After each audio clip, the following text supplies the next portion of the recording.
Good evening! Welcome! This is your show. This is your live AGT Editing Ghost Topics Season 8. Episode 7. And today's February 10, 2026. And it's a Bible Tuesday night. Good evening, Tata Bird. Good evening, Anje. Good evening din po sa inyo dyan. Good evening, good evening. Kamusta po kayo? Ikaw po, Tata Bird, kamusta? Good naman. Very, very good ba? Ayan. Nilalamig, Tata Bird, pa rin? Ay, hindi naman. Kaso yung ubo ko, tsaka yung sore throat, hindi pa nawawala. Ay, opo. Pero pagaling na rin naman siguro. Yes. Yes, i-claim mo, Tata Bird. Oh. Gagaling na yan. Ayan. Kayo po, kamusta? Kamusta po ang weekend? Sana nasa maayos din ang inyong kalusugan, maganda, at nasa kondisyon kayo dyan. Ano po. Lalo na ngayon, no? Malamig ang panahon, at maraming nagkakaroon lagnat, sipon, ubo, yan. Kaya kunting ingat na rin. Yes. Kunting ingat. Siyang Tata Bird, ang lakas po ng hangin. Ay, oo nga. Totoo yan. Totoo yan. Diba? Buti hindi pa na yung hair mo. Ay, hindi. Mukhang na, okay naman, maayos. Matindi pagkakaplanted. Yeah! Okay, Tata Bird. Ayan po. Ang nakakalungkot lang talaga, maraming lugar sa Bisaya at Mindanao ang naapektuhan itong ng bagyong Sibasang at itong Shearline at Amihan. Yan. Kawawa naman sila. Sana makarecover naman kaagad sila, no? Opo. Lalo na nalalapit ang Valentine. Ay, oo nga, Tata Bird. O nga pala, no, sa Valentine Day, which is this coming Saturday, Yes. magkakaroon po tayo ng bisita na siyang magbe-bless nung inyong mga Chinese, Oh. mga pulseras o Yes. whatever na no? Oh, that's good. Inibitahan po namin si Madam Ma.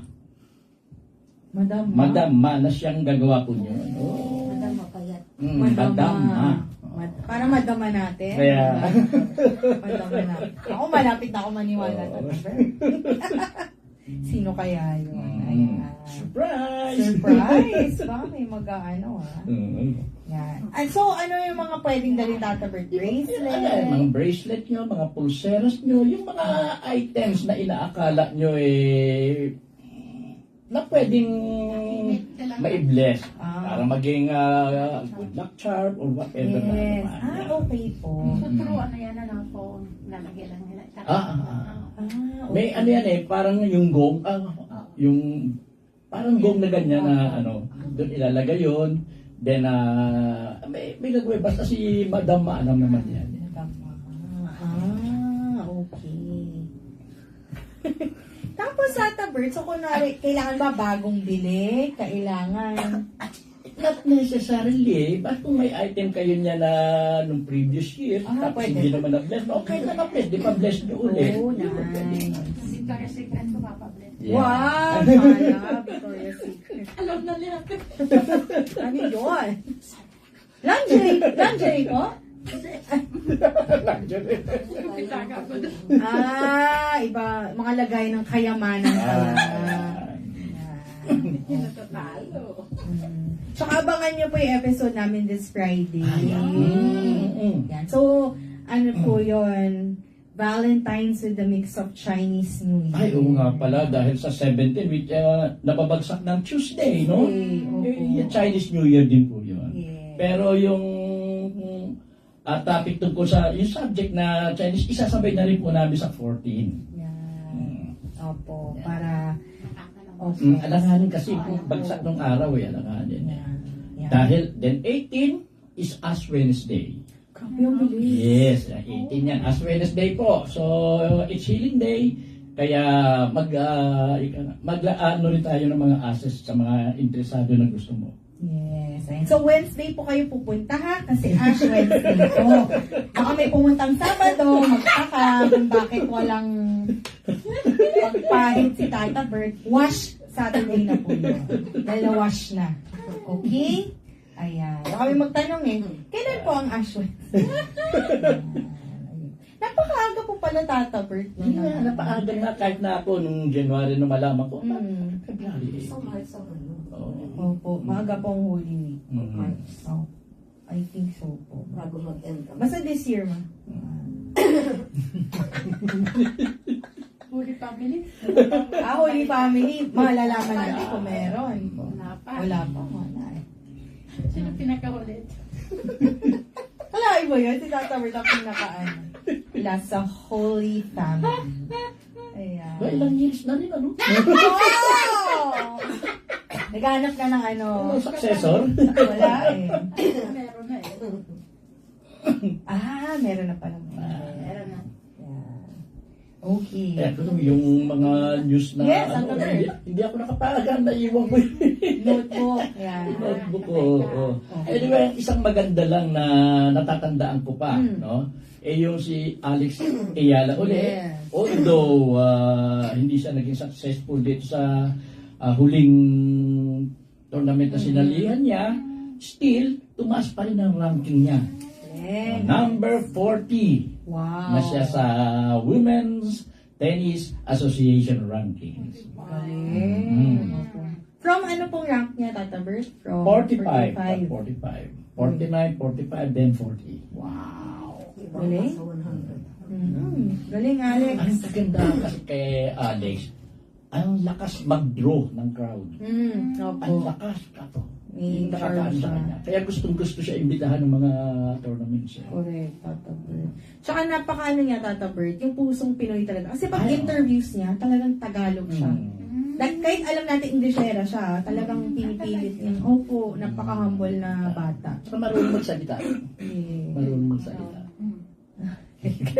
marunong magsalita. Yes, Tata Bert, sorry. May ano. May laman. Yan. Ay, sana na-enjoy niyo po yung episode namin ng Friday about idioms. Ayan. Pwede niyo balikan Yun sa nga. replay, no? Yan. Okay. Very informative po yun. Totoo. Nagamit na nga po namin agad pagkatapos sa AGP. Yes. Ayan po, batiin ko lang po, dalawa nating director sa live ngayon, Tata Bert, sa studio, at yung isa naming guest. Yeah. Ayan, na... Sayang yung iba pang mga audience nakalabas na.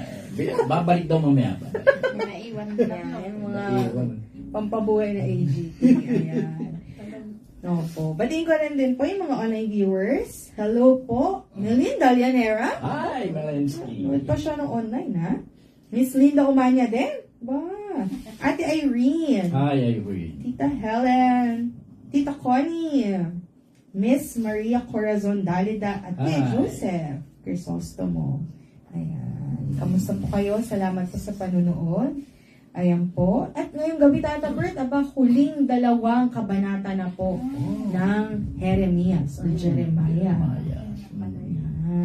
So, kahit huling na to, may ilulook forward pa rin tayo kasi yung kabanata after, yung libro after Jeremiah is Lamentations. Lamentations.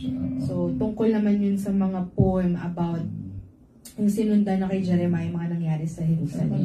Lamentations. Panaghoy. Ay, ang galing to. O, tama po. Panaghoy. Panaghoy. Panaghoy. Panaghoy. Nagalamin. Sabi po na isa natin audience kaya na nagla-laminate daw. Yan. Okay. So, sige po, Tata Bert, may mga iba ka pa po bang nabalitaan? Ay, kwento po ni Derek Lawrence, no? Merong, sa UAE, merong SWAT challenge. Tapos, nanalo ang mga Pinoy. So, congrats. Less than a minute. Congrats. Natapos nila. Bibilis. Champion sila, no? Yes, Ayun. po, Tata Bert. Okay. Pero, di ba, kahit na, yung mga kalaban nila, feeling ko mga western talks, mga puti. Meron yan. Meron siguro pa. Natalo Dalawang ng mga Pinoy. representative na. Galing. Naku, talagang, it's our time na talaga, mga Asians naman. Yes. Ayan po. So, umpisa na po ba Sige, natin, pwede. Tata Bert? Ayan po. So po, pagbasa mula sa Jeremias chapter 51. Karagdagang parusa sa Babylonia. Sinabi ni Yahweh, makinig kayo. Magpapadala ako ng isang tagapagwasak ng Babylonia at ng mga hukbo nito. Magsusugo ako sa Babylonia ng mga dayuhang wawasak dito na tulad na malakas na hanging tumatangay sa ipa. Sa araw na iyon ay kanyang kapahamakan. Iiwan nilang walang laman ng lupain paglusob nila mula sa lahat ng panig. Huwag ninyong hayaang mahatak ng mamamana ang kanyang busog o maisuot ang kanyang kasuotang pandigma. Huwag ninyong paliligtasin ang sinuman sa mga binata. Lipulin ninyo ang lahat ng kawal. Bayaan ninyong mahandusay sila sa lansangan ng Babylonia, patay at mga sugatan sa gitna ng lansangan. Sapagkat ang Israel at ang Juda ay hindi pinabayaan ng kanilang Diyos na si Yahweh, ang makapangyarihan sa lahat. Subalit ang lupain nila ay puno ng kasalanan laban sa banal na Diyos ng Israel. Takasan ninyo ang Babylonia, iligtasin niyo ang inyong sarili, kung hindi makakasama kayo sa pagpaparusa sa kanyang kasalanan, sapagkat ito'y panahon ng paghihiganti ni Yahweh, at ipalalasap sa kanya ang ganap niyang kaparusahan. Ang Babylonia ay isang gintong kopa sa kamay ni Yahweh, upang lasingin ang buong sanlibutan. Ininom ng mga bansa ang kanyang alak, kaya sila'y nalasing. Bigla ang pagsabak at pagkasira ng Babylon. Pagbagsak. Bigla ang pagbagsak at pagkasira ng Babylonia. Iyakan ninyo siya. Kumuha kayo ng panlunas para sa kanyang sugat. Baka siya'y gumaling pa. Gagamutin sana namin ang Babylonia, ngunit huli na ang lahat. Iwanan natin siya at magsiuwian na tayo sa ating mga bayan, sapagkat abot na hanggang langit ang kanyang kapahamakan. Tayo'y pinawalang sala ni Yahweh. Halikayo, ipahayag natin sa Zion ang ginawa ng ating Diyos. Ihasa ang mga pana, ihanda ang mga kalasag. Ginising ni Yahweh ang damdamin ng mga hari ng Media sapagkat balak niyang wasakin ang Babylonia bilang paghihiganti ni Yahweh dahil sa pagwasak sa kanyang templo. Itaas ninyo ang watawat laban sa mga kuta ng Babylonia. Higpitan ninyo ang pagbabantay. Magtakda kayo ng mga bantay. Humanda kayong sumalakay sapagkat binalak at ginawa ni Yahweh ang sinabi niya tungkol sa Babylonia. Kayong naninirahan sa tabi ng maraming ilog, nasagana sa kayamanan, dumating na ang inyong wakas. Tiyak na ang inyong kasasapitan. Si Yahweh na makapangyarihan sa lahat ay sumumpa. Ang sabi niya, ang Babylonia ay ipasasalakay ko sa makapal na tao tulad ng mga umaataking balang at isisigaw nila ang tagumpay laban sa iyo. Balik lang po tayo sa verse 1. Karagdagang parusa sa Babylonia. Yan. After na masakop ng Babylonia ang Juda at iba pang mga karatig bansa nito, no? Panahon na rin para ang Babylonia naman ang isunod ni Yahweh. At dito binanggit na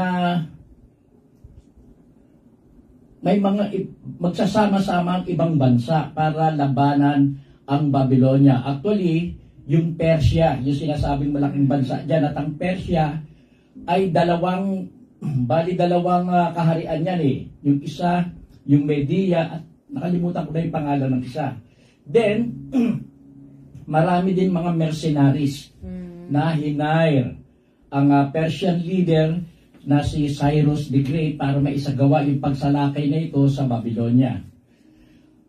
Although ginamit ng Diyos ang Babylonia para maturuan ng leksyon ang Juda at iba pa mga karatig bansa nito, may nagawang kasalanan din ang Babylonia. Kaya siya naman ngayon ang paparusahan ng Diyos. Ano ay mga kasalanan niya? Naging masyadong palalo ang Babylonia, naging masyadong mayabang, matayog, at higit sa lahat. Yung mga Diyos-Diyos ang sinasamba ng Babylonia, yun ang pinakaayaw ni Yahweh. Dahil wala namang nagagawa kasi yung mga Diyos-Diyosan na iyon para matulungan ang Babylonia. Iba pa nga ang naging epekto noon sa Babylonia. Lalong lumayo ang tao sa tunay na Diyos. Kaya ngayon, malalasap naman ang Babylonia. Ang parusa na rin o pagbawi ni Yahweh para maibalik ang Juda sa kanyang lupain. Talagang dito ipinaliwanag naman ang pagbagsak ng Babylonia. Yun, iyakan na ninyo siya ang Babylonia. Dahil yung nakalaang parusa dito ay talagang nakatakda na. Hindi na mababago. At ang mangyayari talaga sa Babylonia, halos parang mabubura sa mapa ang Babylonia. Talagang madudurog ng gusto. Actually, yung mga ano niya sa ngayon, yung mga ruins niya ngayon pa lang halos nahuhukay. Talagang natabunan ng gusto ng lupa. Ayun. Tayo'y pinawalang sala ni Yahweh. Hali kayo, ipahayag natin sa sayon ang ginawa ng ating Diyos. Ang nagsasalita po niyan ay yung mga taga-Juda mismo. Babalik na kasi sila eh. Isa dito sa pronouncement na ibinigay ni Jeremiah ay yung hanggat magagawa nila ay bumalik na yung mga taga-Juda sa kanilang bayan. Kung magagawa nila yon. Ganon din sa iba pang mga bayan na nasakop din ng Babylonia. Dahil sa pagsakop ng Persia at ng mga kaalyado nitong bansa sa Babylonia, baka madamay pa yung mga taga-Juda nito. Kaya hanggat magagawa nilang tumakas na, umalis na sila talaga sa Babylonia. Yun ang warning. Si Yahweh na makapangyarihan sa lahat ay sumumpa. Ang sabi niya, ang Babylonia ay ipasasalakay ko sa makapal na tao, tulad ng mga umaataking balang, at isisigaw nila ang tagumpay laban sa iyo. Ang Babylonia po kasi noong panahon na iyon ay isang malakas na bansa at napakaraming kawal din ito. Marami din sa kanya, halos 30% ata ng puwersa niya, ng kawal niya, mercenaries din. Nung talagang bawat bansa kumukuha rin ng mercenaries eh. At karamihan, Greek mercenaries ang tumutulong sa Babylonia. Thank you po, Tatay Kurt. Tuloy po natin verse 15. Awit ng pagpupuri. Ang Diyos ang lumikha ng sanlibutan sa pamamagitan ng kanyang kapangyarihan. Inayos niya ang daigdig ayon sa kanyang karunungan. Iniladlad niya ang mga langit ayon sa kanyang kaunawaan. Sa dugundong ng kanyang tinig, umuugong ang tubig sa kalangitan. Pinaiilan lang niya ang mga hamog mula sa mga sulok ng sanlibutan. Pinakikislap niya ang mga kidlat sa gitna ng ulan at pinalalabas niya sa taguan ang mga hangin. Sa ganitong kalagayan ay maging mangmang at walang kaalaman ang lahat ng tao. Bawat panday ay inilalagay sa kahihiyan ng nililok niyang Diyos-Diyosan, sapagkat hindi tunay na Diyos at walang buhay ang kanyang ginawa. Walang kabuluhan ang mga iyon, at dapat sumpain, malilipol sila pagdating ng araw ng pagpaparusa sa kanila. Ang Diyos ni Jacob ay hindi gaya ng mga ito, sapagkat siya ang lumikha ng lahat, at ang Israel ang hinirang niya. Yahweh na makapangyarihan sa lahat ang pangalan niya. Awit ng pagpupuri ito, no? Isang napakagandang awit ito na nauukol sa Diyos, at dito sa awit na ito binabanggit na rin yung karunungan ng Diyos at yung kanyang na siya ang dahilan, na siya ang nag-create na lahat halos ng bagay. Sa ganitong kalagayan ay magiging mangmang at walang kaalaman ang lahat ng tao. Binabanggit dito, bawat panday ay inalalagay sa kahihiyan ng nililok niyang Diyos-Diyosan. Ito naman, binabanggit nga po rito yung tampo ng Diyos. Yung tampo ng Diyos. Dahil despite the fact na alam naman ng tao na ang Diyos na ang gumawa ng lahat ng bagay, pati yung pagbibigay ng buhay sa kanila, still, may ilan pa, hindi lang ilan, kundi napakarami pa rin ang iniwan ang tunay na Diyos, at mas ginusto nilang sambahin yung mga Diyos-Diyosan. At ang kadalasan karamihan sa mga Diyos-Diyosan ito, yung mismong mga tao ang lumilok, ang gumawa. Tapos, walang kabuhay-buhay naman yun, tapos yun ang kanilang Diyos-Diyosin. Ganyan ang nangyari, at talagang magtatampo naman.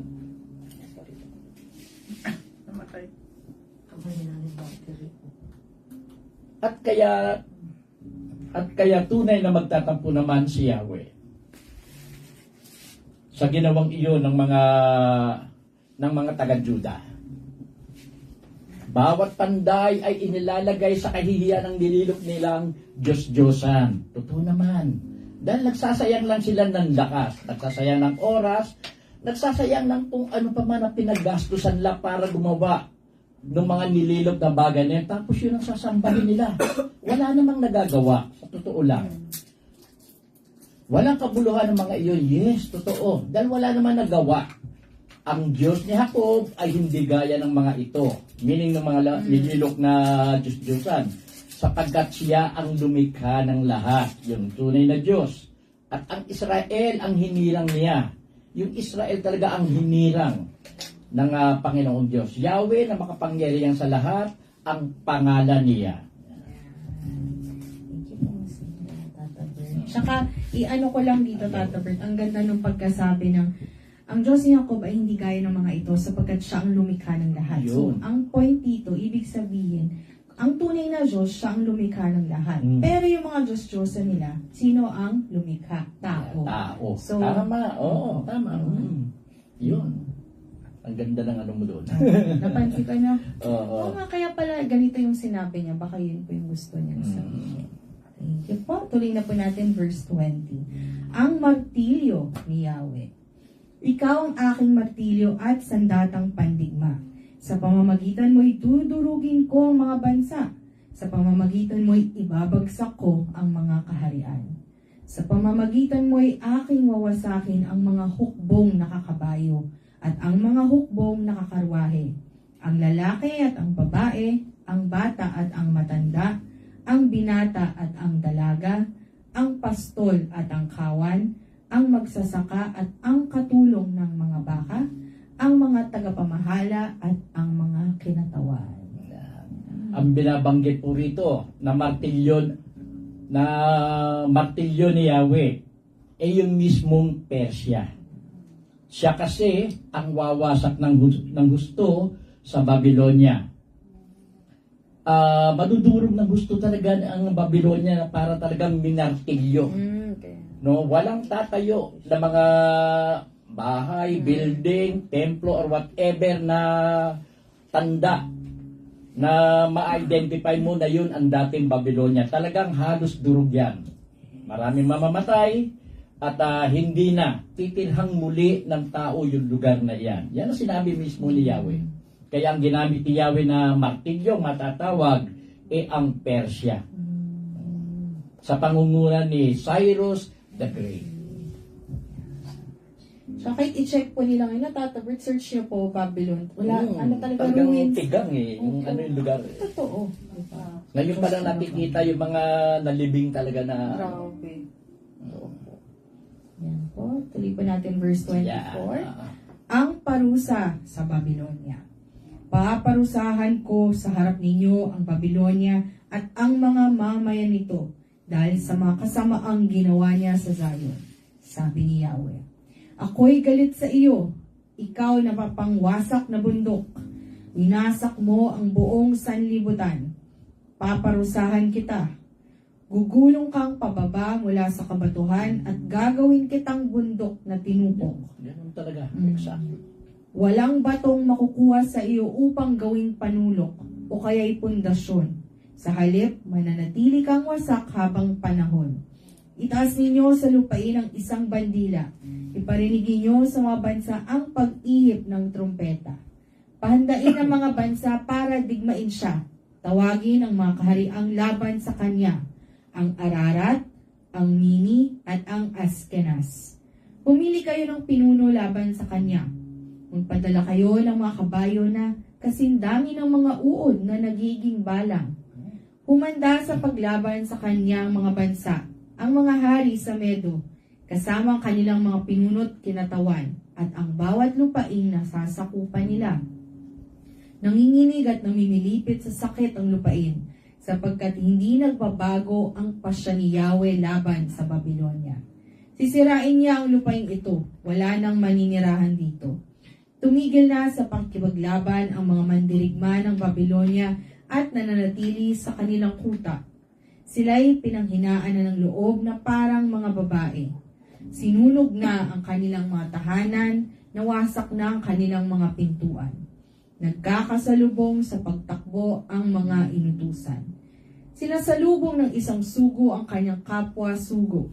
Sasabihin nila sa hari ng Babylonia na nasakop na ang lahat ng panig ng kanyang lungsod.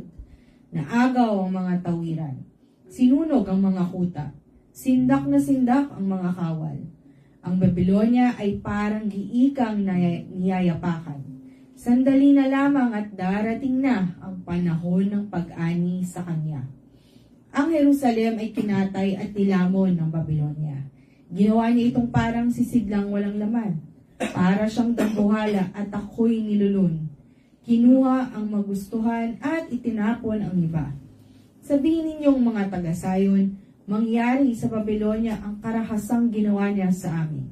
Sabihin naman ninyong mga taga-Jerusalem, pananagutan niya ang paghihirap na tiniis namin.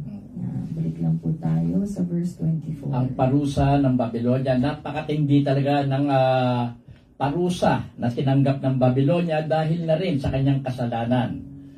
At dito, ipinakita ni Yahweh naman na galit din siya sa Babylonia. Kahit na naman nakulungan siya ng Babylonia, still, mas nanaig pa rin sa Diyos yung ginawang kasalanan ng Babylonia. Ako'y galit sa iyo, ikaw na mapangwasak na bundok. Winasak mo ang buong sanlibutan.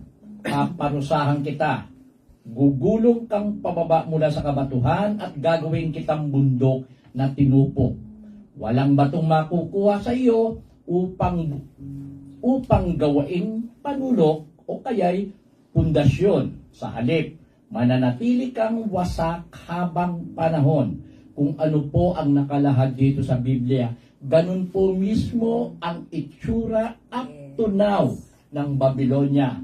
Halos hindi mapakinabangan yung buong lugar na yon. At tulad ng binanggit mismo ng Diyos dito sa Biblia.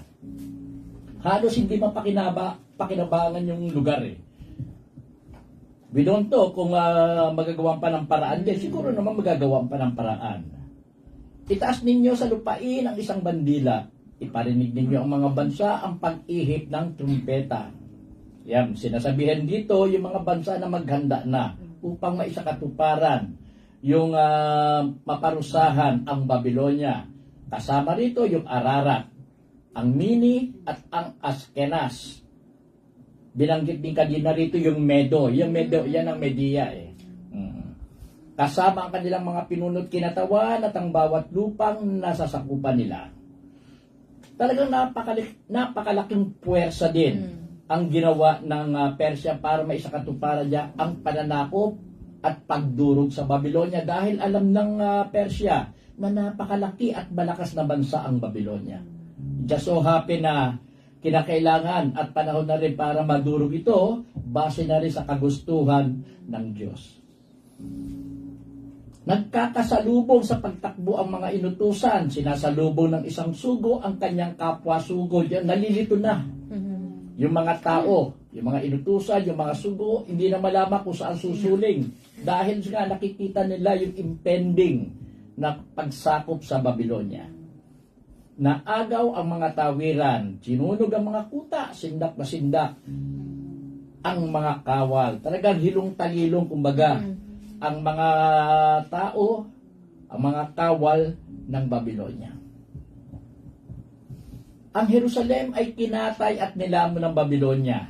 Ginawa niya itong parang sisidlang walang laman, para siyang dambuhala at ako'y nilulun. Yan ang ginawa rin kasi ng Babylonia sa Juda, sa Israel sa Jerusalem. Yun talagang dinurog din niya at ganun din ang mangyayari sa kanya. Base na din sa binanggit ng Diyos.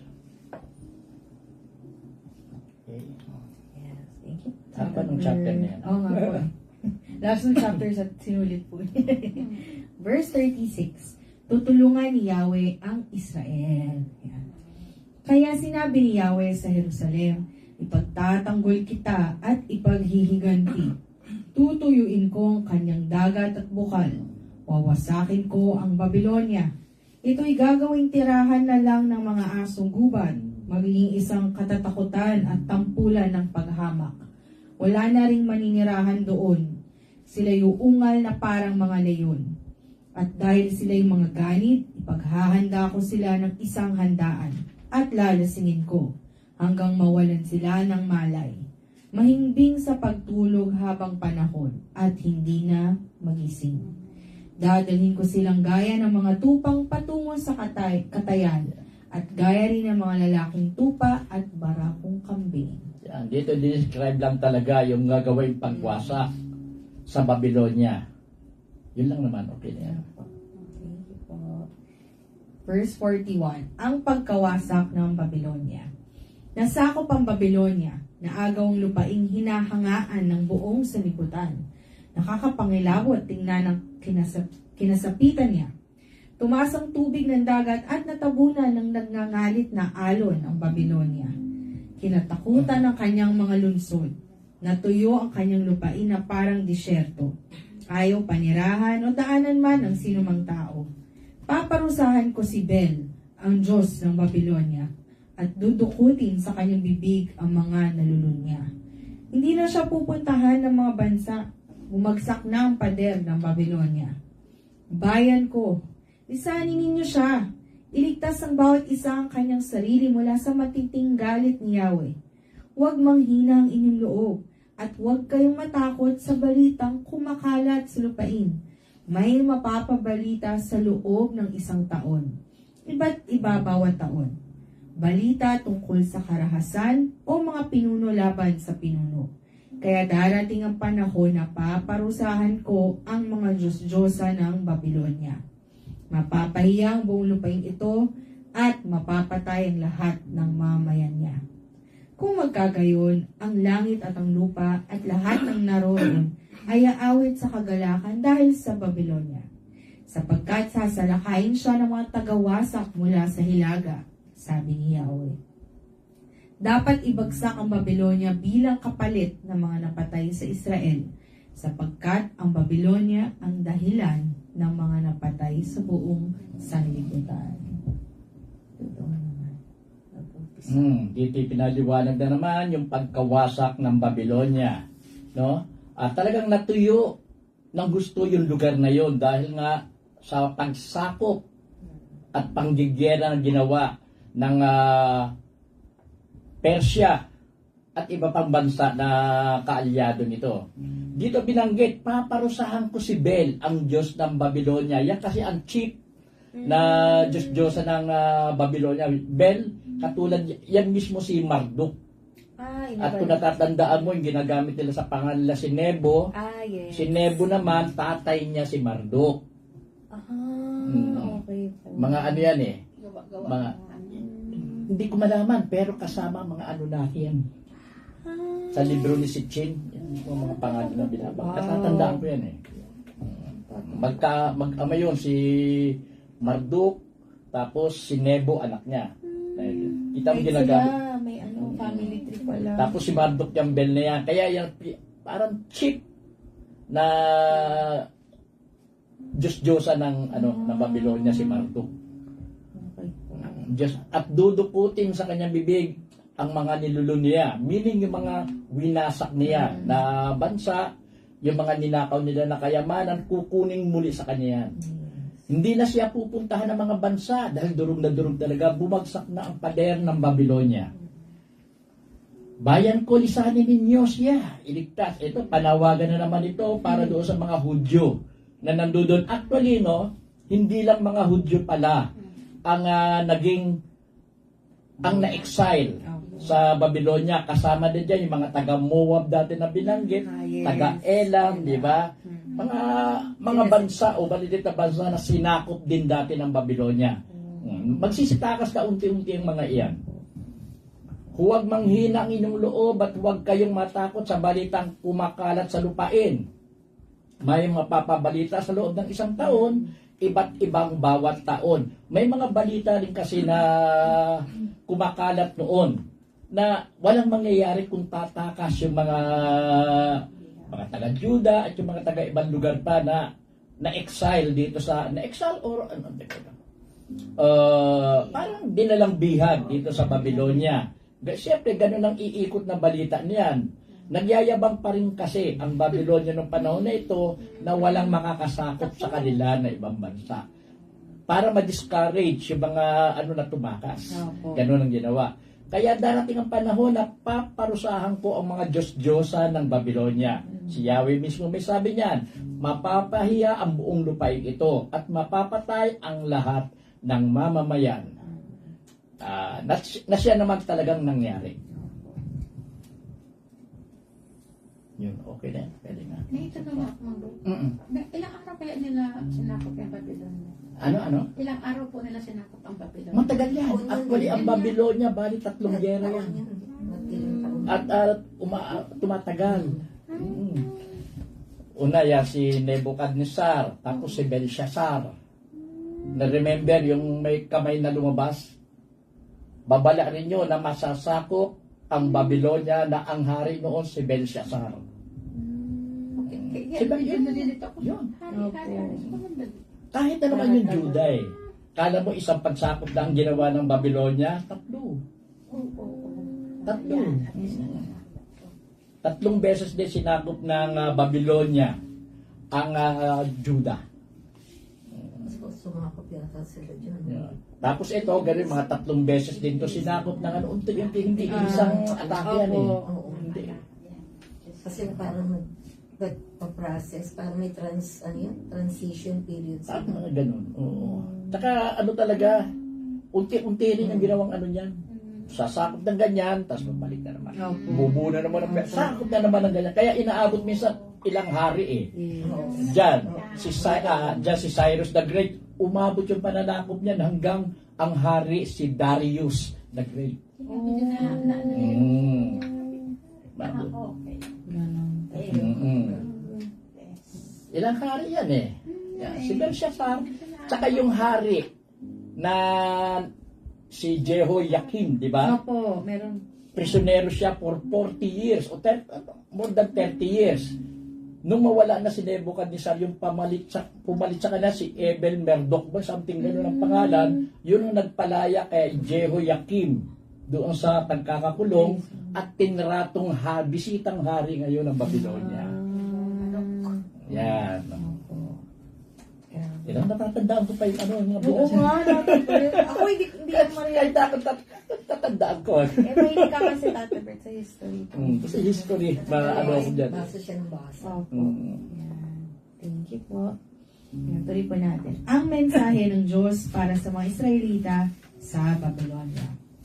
Sinabi ni Yahweh sa mga Israelita na bihag sa Babylonia, kayong nakaligtas sa kamatayan, magpatuloy kayo at huwag kayong titigil. Alalahanin ninyo si Yahweh kung kayo'y nasa malayong lugar na, gayon din ang Jerusalem. Kami napahiya dahil nakarinig kami ng paghamak. Nalagay kami sa kahiyang katayuan sapagkat dumating ang mga dayuhan at pumasok sa banal na dako sa bahay ni Yahweh. Makikita ninyo, darating ang panahong paparusahan ko ang kanyang mga Diyos-Diyosan. Maririnig ang daing ng mga sugatan sa buong lupain. Kahit na maabot ng Babylonia ang langit, kahit tibayan niya ang kanyang kuta, darating pa rin ang wawasak sa kanya. Ayun. Ang mensahe ng Diyos para sa mga Israelita sa Babylonia, ito yung mga na-exile, na mga taga-Juda, o basta yung mga Israelita sa Babylonia. Yan. Kayong nakaligtas sa kamatayan, magpatuloy kayo at huwag kayong titigil. Ibig sabihin, nakaligtas na sila sa kamatayan dahil sumama sila noong dinala sila sa Babylonia. At nagkaroon ng instruction si Yahweh through Jeremiah na kahit na nandoon na sila, magpatuloy ang buhay nila. Diba? Kung ano yung magiging mahirap, pero gawain nila yung magagawa nila para mabuhay. At magpakarami rin sila doon sa lugar.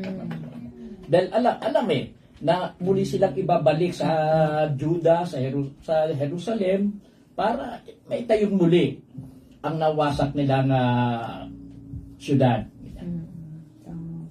Nalagay kami sa kahihiyan, totoo katayuan sapagkat dumating ang mga dayuhan at pumasok sa banal na dako sa bahay ni Yahweh. Dahil pati yung templo kasi ni Yahweh wasak talaga yung dinurog ng gusto yan At nang muling maitayo yan, Although mas maliit na sa dati, pero okay pa rin. Ang nagtayo niyan, yung apo ni Jehoiakim, si Oh, Zerubbabel. Yun ang nagtayo. Yun ang unang naging unang namuno, isa sa unang namuno ng pagbabalik ng mga taga-Israel sa si Zerubbabel. Siya ang namuno ng pagtatayo muli ng templo.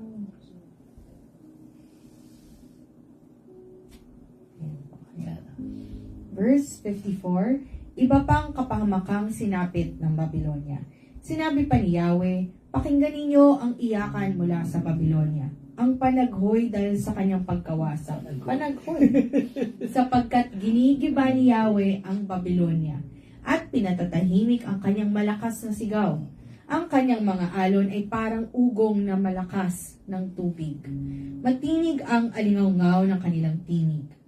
Sumalakay na sa Babylonia ang tagawasak. Binihag ang kanyang mga mandirigma. Pinagbabali ang kanilang mga pana sapagkat si Yahweh ay Diyos na gumaganti. Magbabayad siya ng buo. Lalasingin ko ang kanyang mga pinuno at mga matatalino, ang kanyang mga tagapamahala, tagapag-utos at mandirigma.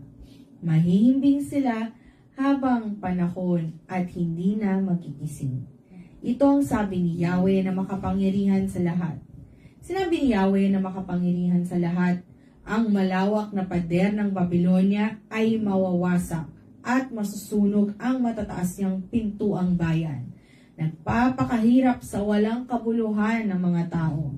Pinapagod nila ang kanilang sarili para mauwi lamang sa apoy. Iba pang kapahamakang sinapit ng Babylonia. Pakinggan ninyo ang iyakan mula sa Babylonia, ang panaghoy dahil sa kanyang pagkawasak. Ganun ang mangyayari talaga doon sa mga mamamayan, sa mga kawal, pati na rin sa mga opisyal ng Babylonia. At pinatatahimik ang kanyang malakas na sigaw, ang kanyang mga alon ay parang ugong ng malakas na tubig. Ano bang water? Mediterranean bang tubig o Red Sea?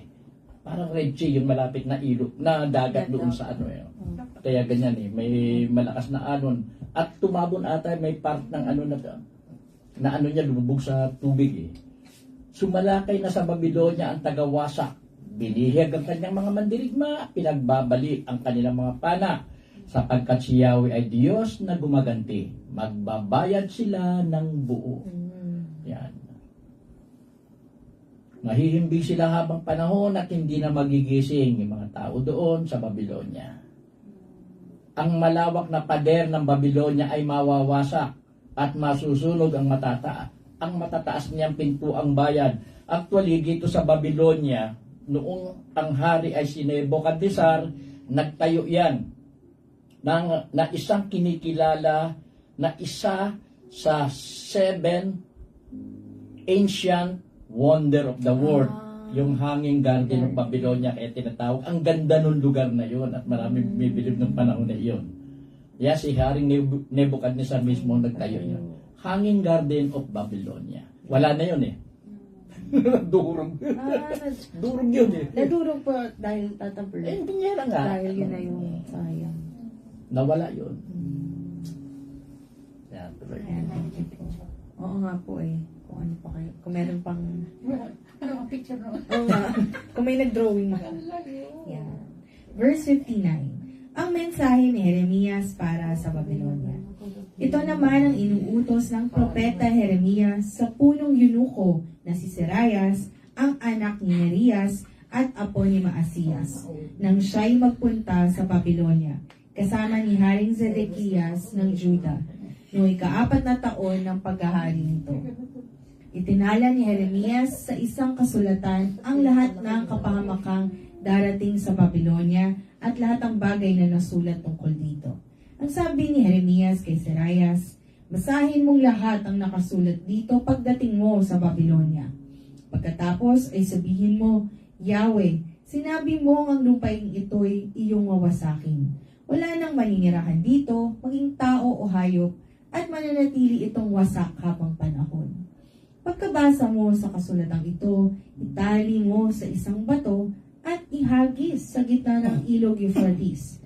Sabay ang pagsasabing, gayon lulubog ang Babylonia at hindi nalilitaw, dahil sa parusang ipadadala ko sa kanya. Hanggang dito ang mga pahayag na natipon ni Jeremias. May Talagang ganun pala. bago pa pala mangyari Yes. yun, no? Si Haring Sedekias nga pala yung huling naging hari ng Juda. 11 years na naghari yan. Pero noong 4th year, ika-4 na taon ng kanyang paghahari, sinabihan na pala yung isa sa alalay niya, yung eunuko na si Serayas.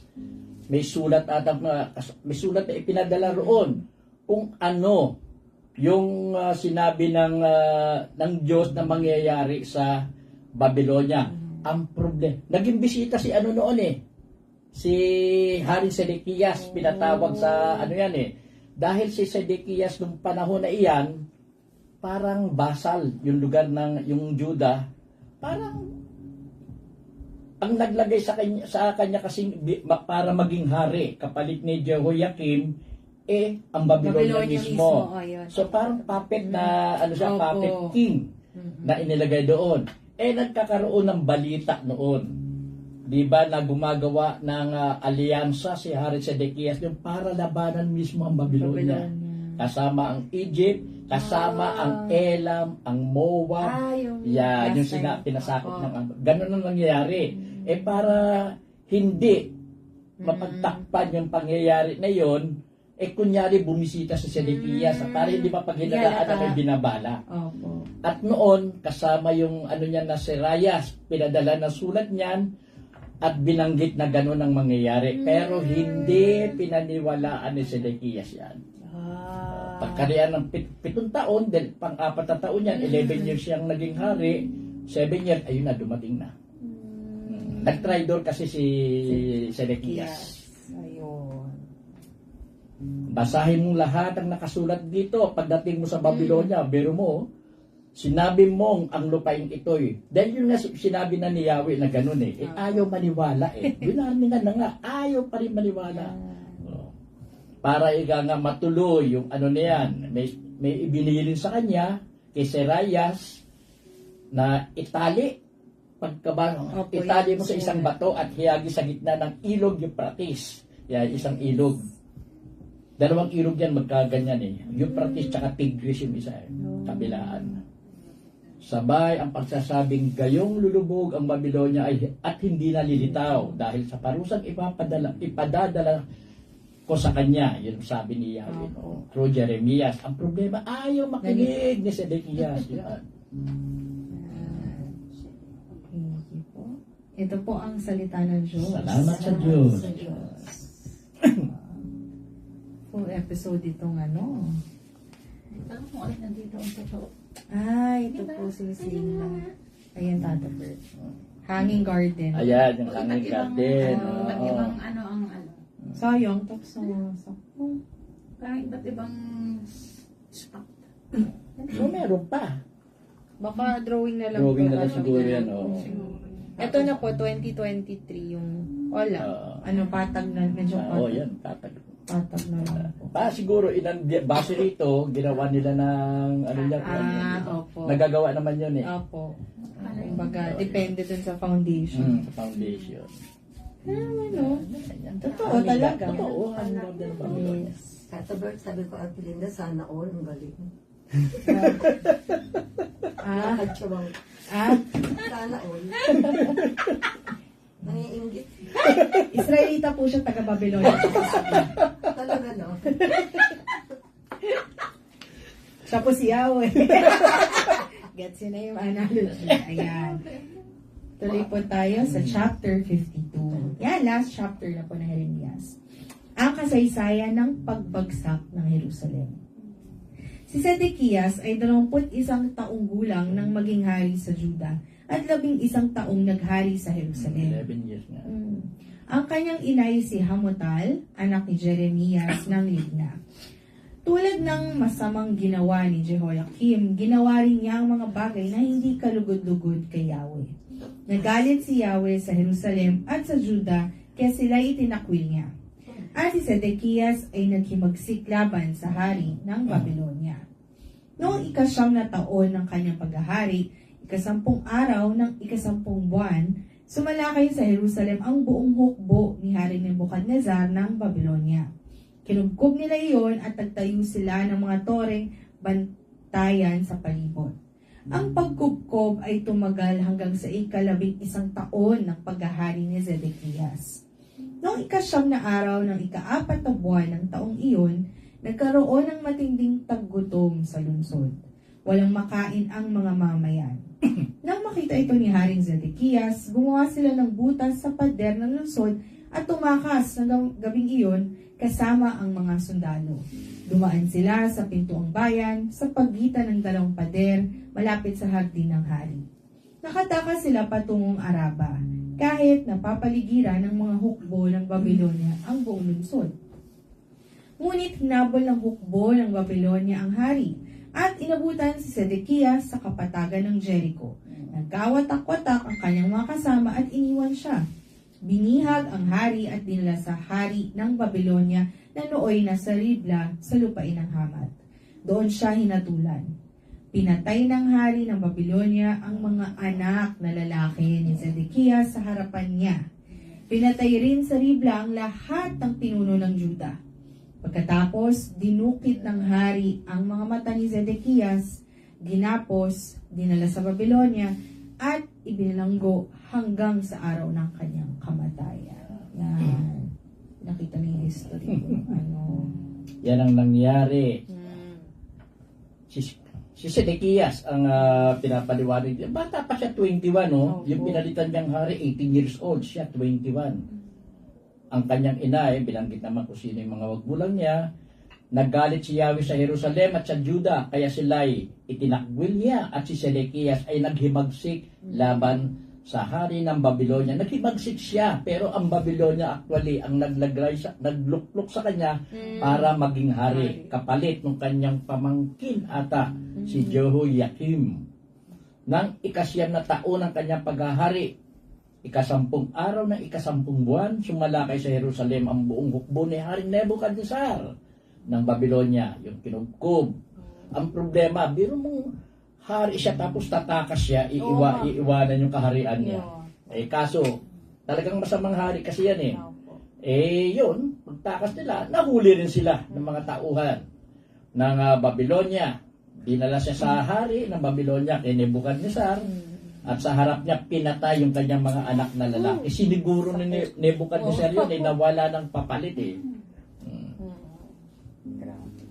At ganun nga, ang masama yung ginawa rin kay Zedekias, binulag siya mismo. Yung mismong hari, si Nebuchadnezzar ang dumukot ng mata niya. Then ginapos siya, dinala sa Babylonia.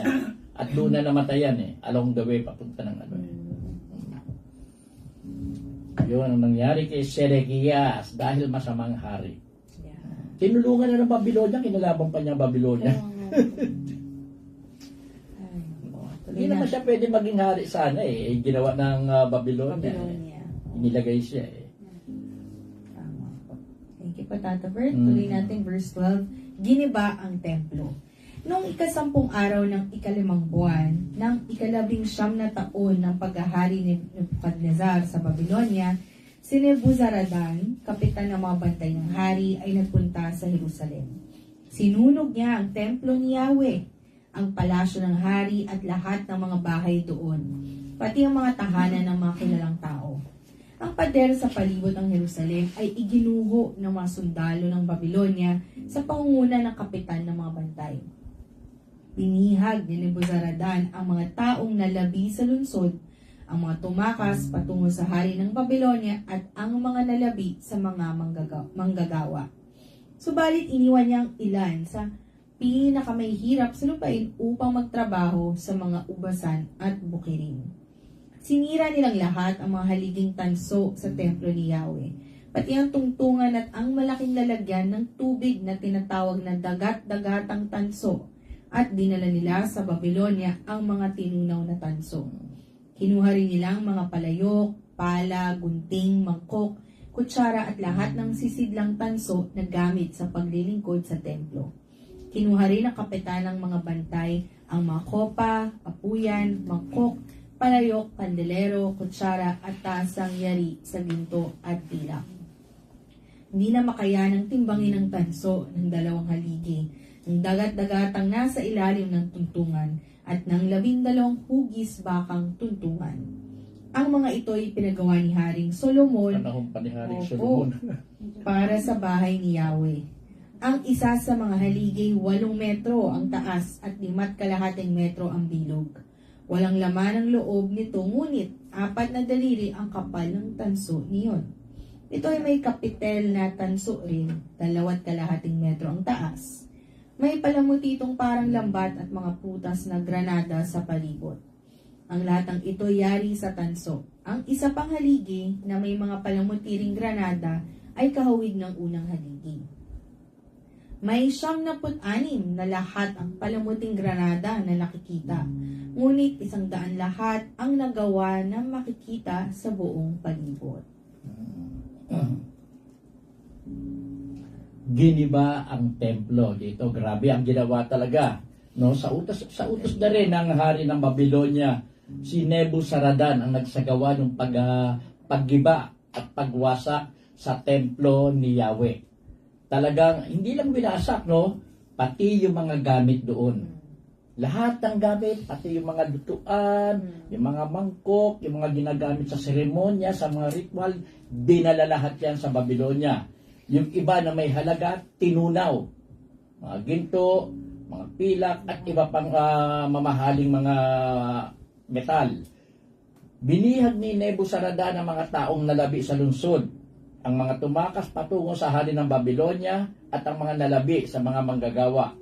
Pero iniwan niya yung ika nga parang sa kanila walang pakinabang, yung mga mahihirap, para naman siyang magtatrabaho sa mga ubasan at bukirin. Paano pakinabangan yung mga lupa na yon? Sinira nilang lahat ang mga haliging tanso. Dinescribe dito yung mga bagay na giniba talaga at winasak ng Babylonia. Biro mo, panahon pa ni Haring Solomon yung ibang mga gamit, no? Actually, yung mga ginagamit doon sa ritual na yun ang ikinagalit ni Yahweh. Kaya unang sinugod nung ng panahon ni Belshazzar, dahil sa mahilig si Belshazzar sa party-party.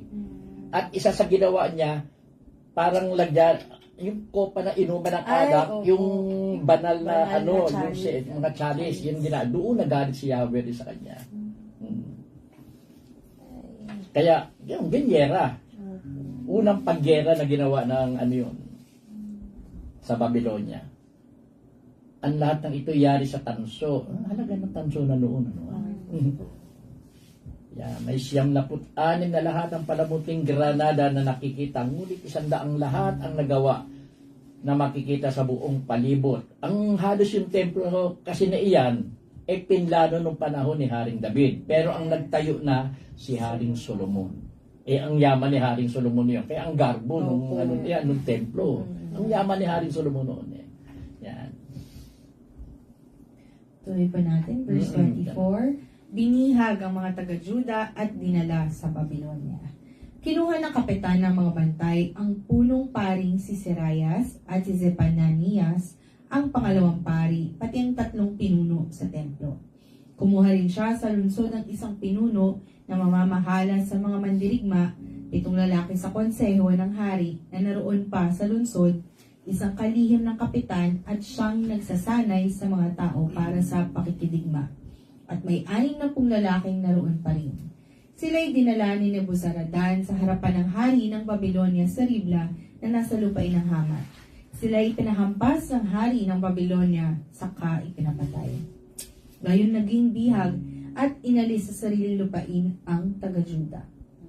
Ito ang bilang ng mga taga-Juda na dinalang bihag sa Babylonia ni Nebuchadnezzar. Noong 7 taon ng kanyang paghahari, 3,023. Noong 18 taon ng kanyang paghahari, 832 mula sa Jerusalem. Noong 23 taon ng kanyang paghahari, 745 na dinalang bihag ni Nebuzaradan. Lahat-lahat ay 4,600 katao. Na perfect yung numbers. Galing nga eh. Galing nga. Kinakabahan po. Thank you, Lord. Noong ika-25 araw ng ika-12 na bulalo. Laban, laban eh. Gawin na. Noong ika-25 araw ng ika-12 buwan ng ika-37 taon ng pagkakabihag ni Haring Jehoiakim ng Juda. Opo, Jehoiakim. Kin, Pumalit, Bata. opo. Pumalit na hari sa Babylonia si Evil. Yan yung pumalit na Merodach. o Yung sinasabi mo Merodach nung kanina. Kanina, Tata Bert. Naging mabuti ito kay Haring Jehoiakim ng Juda at pinalabas siya sa bilangguan. Yun, tama sa Tata Bert. Pinakitaan ng kagandang loob at binigyan pa ng katungkulang mas mataas kaysa sa mga haring kasama niya sa Babylonia. Kaya't hinubad na ni Jehoiakim ang kanyang damit bilanggo at namuhay sa kalinga ng hari sa natirang mga taon ng kanyang buhay. Araw-araw, ang kanyang pangangailangan ay ibinibigay ng hari ng Babylonia habang siya'y nabubuhay hanggang sa araw ng kanyang kamatayan. Ito po ang salita ng Diyos. Salamat sa Diyos. Dito ako nagtataka no, sa bandang huli. Sige Bakit po. binanggit na namang muli yung tungkol kay Jehoiakim Opo. at kay Evil Merodach na siyang Opo. pumalit kay Nebuchadnezzar.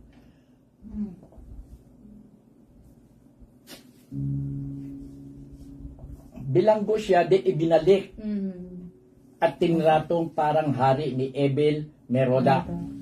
Marami pang ibang hari kasi na nakakulong noon eh. Siya lang ang pinalaya ng ganyan. Tinrato siya na bisitang hari. Opo. Actually, binigyan ng sariling bahay at doon na nagkaasawa. Ngayon ang nakapagtataka, bakit ibinalik yung istorya na iyan dito sa huli? Oo nga po. Talaga, ang ano niyan, hindi natin malaman ang ano ni Yahweh, no? Pero ang nakikita ko, yung line-age ni Jesus kay Jehoiakim lalabas. Nagkaanak si Jehoiakim, si Shealtiel, something gano'n ang pangalan, na nagkaanak na Zerubabel. Tapos mga apo-apo na. Opo. Doon nagtuloy yung lineage papunta kay Jesus. Nalibutan ako ng tatay. Ngayon, yun ang ano, bakit itong ano na ito eh, si Jehoiakim ang natatandaan ko na nagtuloy ng ano eh, ng lineage mula kay David eh. Tuloy-tuloy yan. Yan, naputol kasi, tas yan, nagtuloy na uli. Kaya, nagtataka ka, ang sabi kasi ni Yahweh, magpapalitan ng mamumuno, puro hari. Ang magiging ano na ganyan. Opo. Hindi na nga hari si Jehoiakim dahil prisyonero. Eh, ba? Yes. Prisyonero Tapos siya. pinalaya. Pinalaya nung hari nung ano, di ba? Kita mo gawa ng Diyos, no? Oo. Kung napili lang siya, di ba? Parang... Oh, Parang sa dami ng hari. Pinalabas. Oh, na. Kita mo, tinratong hari. Ganun. Siguro capable din siya kasi. Oh, hari din kasi siya dati ng ano eh. Pero 18 years old nung nag-hari siya sa Juda eh. Opo. Nakulong lang. Ang kagandaan sa kanya, hindi pinatay na katulad ni Sedekias Yes. dahil nagpusang loob siyang sumama. Kasama yung nanay niya, kasama yung mga alalay niyang ano. Nakumpas na ni Yahweh. Oo. Kaya tataka ko bakit gano'n yun. Yun ang isang dahilan dyan. Kaya linagay sa huli eh. Kaya ako bakit gano'n. Oo nga, Saka inulit eh, parang hindi naman siya parang summary dapat nung opo, kumbaga ano na siya. Yun ang ano. Talagang galing na plano ng Diyos. Talaga. Galing talaga. Ganda. Thank you, Tata Bert. Buti binanggit mo po yun. Ayun. Napakaganda. Ayan. So, thank you, Lord. Natapos po namin ang libro ng Jeremias o ng Jeremiah. Pero napakaganda naman. Talagang roller coaster of emotion. So, siguro sa akin natutunan ko dito, simula po kay Jeremias sa ginawang propeta na sa totoo lang di niya alam bakit siya ginawang propeta. So, unang lesson na nakuha ko dahil doon, marami nangyayari sa buhay natin na hindi natin maintindihan. Ba't natin ginagawa to bigla? Bakit? Ganito yung naging tadhana natin. Kasi, kinukumpas ng Panginoon yung purpose natin. Ano ba talaga ang rason, di ba? Bakit tayo nasa mundo? Yan. Pangalawa, yung obedience. Yan. Yung obedience, hindi yan mawawala. Dapat hindi mawawala. Dahil pinakita ng Diyos dito na pag hindi ka talaga nakikinig, merong consequence. Pero in modern times, syempre, hindi na parusa ang tawag dyan. Hindi na parusa ang tawag sa ginagawa sa iyo ng Panginoon. Kung ano yung sinasabi mo at ginagawa mo, ikaw na yung nagdedesisyon nun, ikaw na gumagawa ng tadhana nun. Pero, may kumpas pa rin yan ng Panginoon. May guide pa rin yan. Pangatlo, yung pagiging hambog, mayabang, yung greed yan. At paniniwala sa mga Diyos-Diyosan, no? Sa mga ganon, pinakita din ng Diyos dito na kahit gaano ka kayaman, kahit hari ka, kahit meron kang pinaniniwala ang Diyos-Diyosan, walang-wala yan dahil sa gumawa sa'yo, sa ating Creator, kay Yahweh. Walang laban yan. Dahil lahat yan, alam na ni Yahweh na mangyayari at meron siyang solusyon para doon. At lastly, ang ganda nung sinabi ni Tata Bert, no, kaya i-journey from from Genesis hanggang Revelation kasi unti-unti ni-reveal talaga ni Yahweh na malapit yun na makilala ang tangi kong anak. Diba? Pero dito kay Mama, ako yung tanging anak. Kay Yahweh, yan, malalaman natin na si Hesus Kristo, galing ni Tata Bert, yun pala yun. Para naiintindihan natin na kaya nangyari lahat ng to dahil may isang Panginoon na isasalba tayo sa ating mga kasalanan. Ayun lang po. Yan. Tama yung sinabi kanina ni Angelo, si Jeremiah ayaw maging propeta. Pero sinabi at pinaliwanag, kinuha siya maging propeta at the age of 14 or 15 Pero pinaliwanag sa kanya ni Yahweh na hindi pa siya nabubuo, nagliligawan pa lang ang nanay at tatay niya. Nakatalaga na siya na para maging propeta. Malaki kasi ang role na gagawain niya. Siya ang magiging ano man tawag dito? Tagapagabigay ng mensahe para sa mga taga-Juda at mga taga-Israel. Ipapadaan talaga sa kanya. Ang kagandahan noon, hindi nagdagdag at hindi nagbawas si Jeremiah sa kung ano ang ipinapasabi sa kanya ng Diyos. Ang isa pang natuwa ako dito sa libro ng Jeremiah, marami itong sinagot sa akin. Ano yung mga sagot? Nagtataka kasi ako ever since. Bakit kako ang Biblia punong-puno ng gera? Punong-puno ng patayan. Daang libo ang namamatay at alam ng Diyos. Noon tataka, bakit pinapayagan ng Diyos? Ngayon po, napadaan dito sa Jeremiah na ipaliwanag po yan ang gusto kung bakit dapat mangyayari. Sabi nga, pagdidisiplina sa mga taga-Juda yan, the hard way. Yun nga, dahil marami ang mamamatay. Isa pang maganda rito, no, dito binuksan na yung tungkol sa New Covenant. Sinabi mismo ni Yahweh kay Jeremiah, dahil nga, despite the fact, sa mga may Old Testament, may tinatawag na kung ano-ano pang covenant, Old Covenant, hindi sinunod ng tao. Mas marami ang hindi sumunod sa Ten Commandments, sa Old Covenant na nagkaroon noon. At nakita ni Yahweh, despite the fact yung kanyang utos nakasulat sa bato, hindi sinusunod ng tao.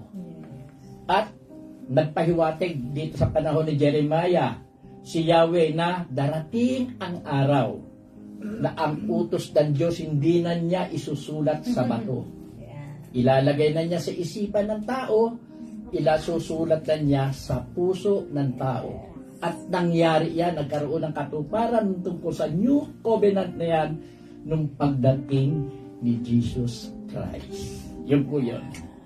Napakaganda po talaga ng Jeremiah. Maraming sinagot na sa aking mga katanungan po. At nagpapasalamat ako sa libro na ito. Marami akong naunawaan, marami akong Ay, maraming sinagot sa akin eh. Tama.